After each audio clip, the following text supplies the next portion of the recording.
예수를 잡아 끌고 대제사장의 집으로 들어갈새 베드로가 멀찍이 따라가니라. 사람들이 뜰 가운데 불을 피우고 함께 앉았는지라. 베드로도 그 가운데 앉았더니 한 여종이 베드로의 불빛을 향하여 앉은 것을 보고 주목하여 이르되 이 사람도 그와 함께 있었느니라 하니, 부인하여 이르되 이 여자여 내가 그를 알지 못하노라 하더라. 조금 후에 다른 사람이 보고 이르되 너도 그 도당이라 하거늘 베드로가 이르되 이 사람아 나는 아니로라 하더라. 한 시간쯤 있다가 또 한 사람이 장담하여 이르되 이는 갈릴리 사람이니 참으로 그와 함께 있었느니라. 베드로가 이르되 이 사람아 나는 내가 하는 말을 알지 못하노라고 아직 말하고 있을 때에 닭이 곧 울더라. 주께서 돌이켜 베드로를 보시니 베드로가 주의 말씀 곧 오늘 닭 울기 전에 내가 3번 나를 부인하리라 하심이 생각나서 밖으로 나가서 심히 통곡하니라. 지키는 사람들이 예수를 희롱하고 때리며 그의 눈을 가리고 물어 이르되 선지자 노릇하라. 너를 친 자가 누구냐 하고 이외에도 많은 말로 욕하더라. 날이 새매 백성의 장로들 곧 대제사장들과 서기관들이 모여서 예수를 그 공회로 끌어들여 이르되 내가 그리스도이거든 우리에게 말하라.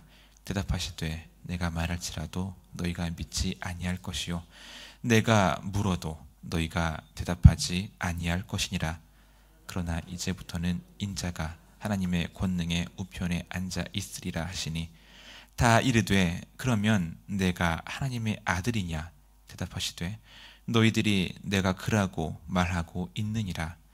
그들이 이르되 어찌 더 증거를 요구하리요? 우리가 친히 그 입에서 들었노라 하더라. 아멘. 베드로는 참 멋진 사람이었습니다. 다소 다혈질인 듯 하지만 또 한편으로는 의리 있고 뚝심 있고 리더십이 있는 사람처럼 보입니다. 실제로 베드로는 예수님의 12 제자 중에서 수제자 역할을 했죠. 그런데 예수님께서 잡히셨을 때 베드로가 어떻게 했을까요? 오늘 말씀 54절입니다. 예수를 잡아 끌고 대제사장의 집으로 들어갈새 베드로가 멀찍이 따라가니라. 이거를 칭찬해야 될까요? 아니면 비난을 해야 될까요? 마가복음이나 마태복음 보면은 예수님께서 잡혔을 때에 제자들이 다 예수를 버리고 도망했다라고 나와 있습니다. 맞습니다. 예수님께서 잡히시던 그때 대부분의 제자들은 두려워서 도망갔습니다. 그러나 베드로는 달랐어요. 도망가지 않았습니다. 예수님을 따라갔습니다. 그런데 오늘 말씀이 재밌죠? 멀찍이 따라가니라. 예수님을 버리지는 못해요. 그렇다고 예수님 곁에서 예수님과 함께 동행할 각오로 따라가지는 못하고 있습니다. 그냥 멀찍이 따라갑니다. 뭔가 좀 불안하죠? 사람들이 예수님을 끌고 대제사장의 집으로 들어갑니다. 왜 대제사장의 집으로 갔을까요? 당시 이스라엘에는 왕이 없었죠. 로마의 속국입니다. 로마는 이스라엘을 몇 개로 분할해서 그 로마 협조적인 사람을 왕으로 세워서 그 지역을 다스리게 했습니다. 그것이 분봉왕입니다. 그런데 예루살렘이 속한 지역은 이제 분봉왕이 로마의 마음에 들지 않았어요. 그래서 로마가 이 지역의 분봉왕을 폐위시키고 로마가 직접 사람을 보내 통치했죠. 그것이 총독이고요. 또 그 지역의 총독이 빌라도입니다. 하지만 빌라도는 로마에서 보낸 사람이고 외지인입니다. 유대인들 사이에서 지도자는 대제사장이었습니다. 그래서 대제사장의 집에서 이 일을 처리하려고 예수님을 이제 끌고 왔습니다. 베드로는 멀찍이 따라왔습니다. 저녁이 되자 추웠겠죠. 대제사장의 집에서 일하는 사람들이 모여서 불을 피우고 몽을 녹이고 있었습니다. 베드로도 슬쩍 그 자리에 끼어들어 앉았습니다. 심경이 복잡했겠죠. 어떻게 해야 하나. 우리 스승 예수님은 어떻게 되는 것인가?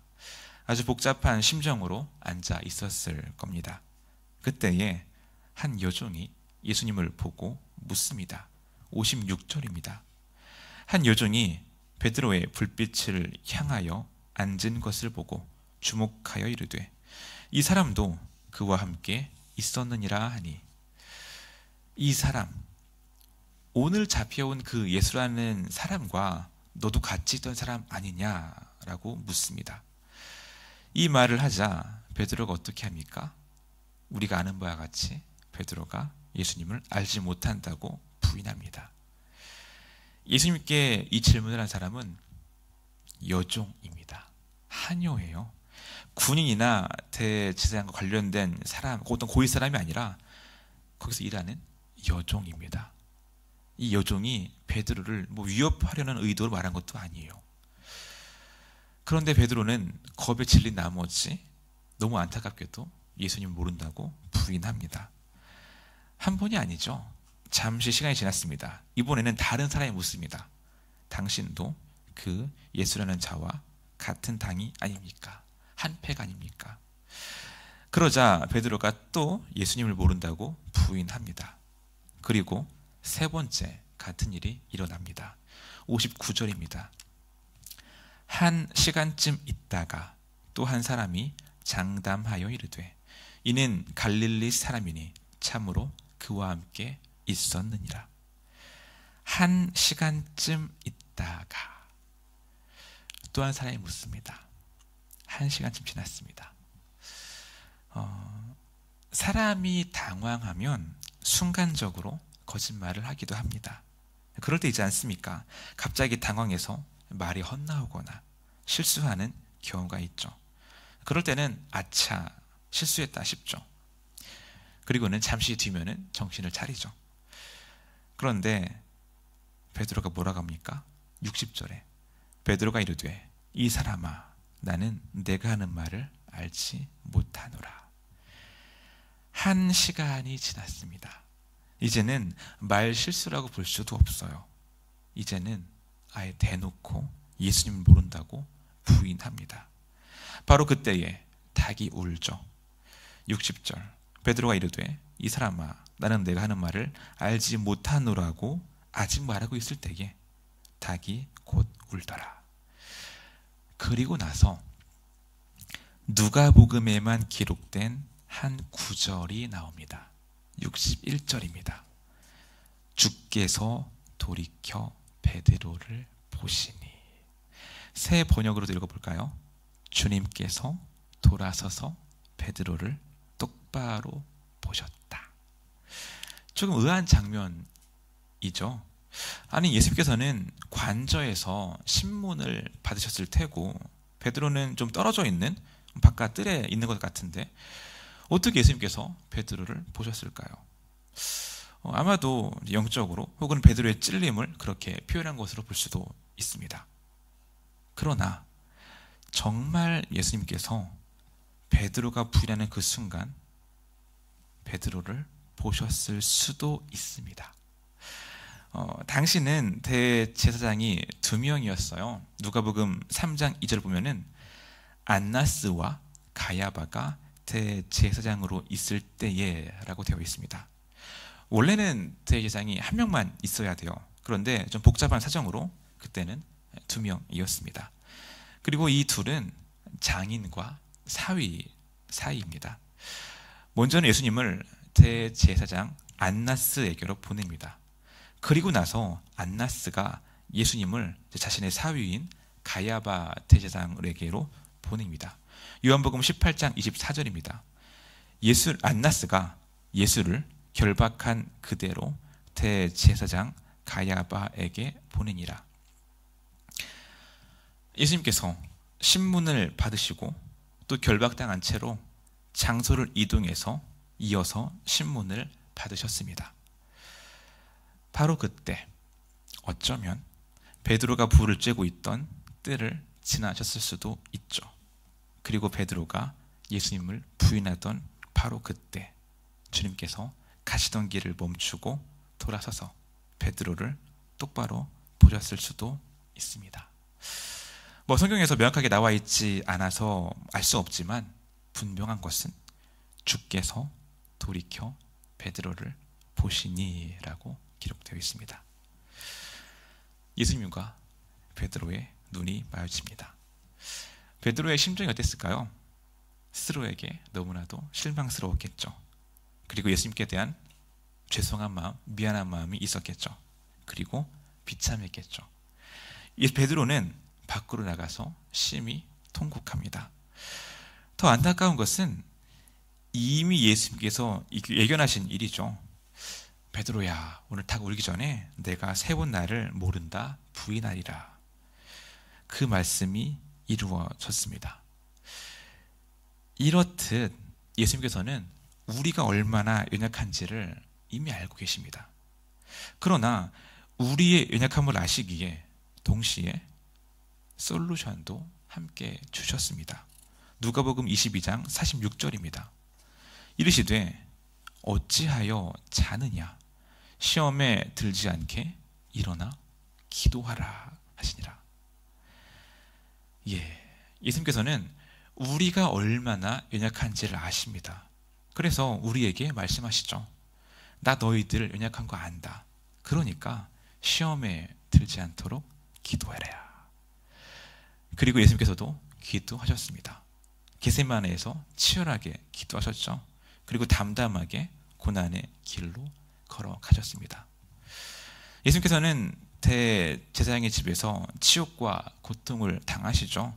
군인들한테 맞기도 하시고 조롱당하시고 욕을 이제 맞으셨죠. 밤새도록 그렇게 한 것 같아요. 다음 날이 되자 예수님을 공회로 세웁니다. 그리고 신문을 합니다.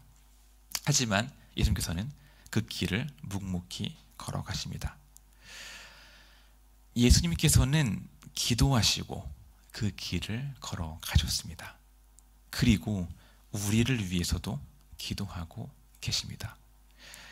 예수님께서 베드로가 부인할 것을 말씀하시면서 이런 말씀을 하셨어요. 22장 32절입니다.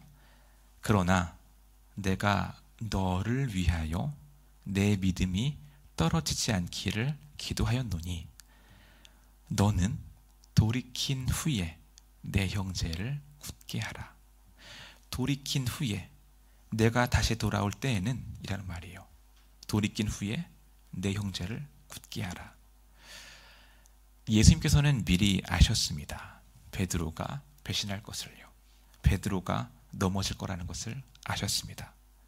하지만 예수님께서는 베드로가 넘어진 채로 주저앉아 있지 않기를 바라셨습니다. 다시 돌아오기를 말씀하십니다. 회복하기를 말씀하십니다. 그리고 다시 돌이킨 후에 믿는 공동체를 굳게 세우라고 말씀하셨습니다. 이 말씀대로 베드로가 나중에 예루살렘 교회의 기둥이 되죠. 예수님의 수제자라 하더라도 예수님을 부인했습니다. 두려움에 사로잡혀 여종이 하는 말에도 벌벌 떨었습니다. 그렇게 약한 것이 우리예요. 그래서 예수님께서 말씀하시죠. 시험에 들지 않게 기도해라. 그리고 행여나 넘어진 자가 있다면 예수님께서 다시 일으키십니다. 너는 돌이킨 후에 내 형제를 굳게 하라. 기도의 사명, 그리고 공동체를 굳게 하라는 사명, 오늘 우리에게 주신 사명이라 믿습니다. 기도하겠습니다. 이 시간 기도하실 때에 기도의 자리를 지키도록 기도합시다.